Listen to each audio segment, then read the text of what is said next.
SV6 news కు స్వాగతం. ముందుగా headlines. LB Nagar BVK cinema హాల్లో యాత్ర 2 సినిమా రిలీజ్ అయింది. దీనికి వైఎస్ అభిమాని ఎడ్ల వాసుదేవరెడ్డి సినిమా హాల్ బుక్ చేసి వైఎస్ అభిమానులకు వైఎస్ఆర్సీపీ కార్యకర్తలకు ఫ్రీగా సినిమా చూపించారు.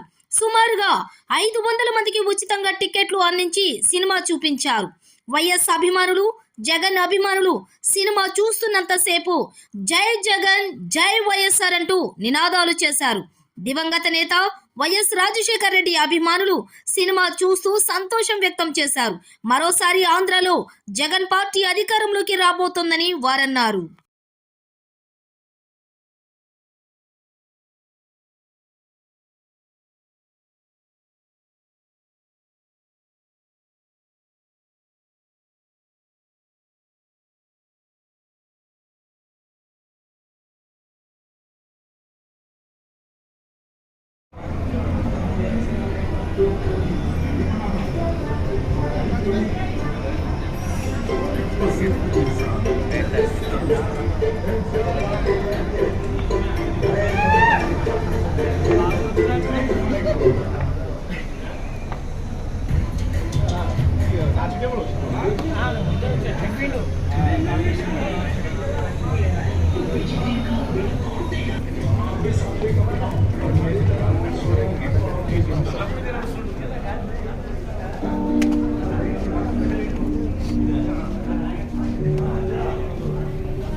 నన్ను ఒకటే చూస్తున్నా.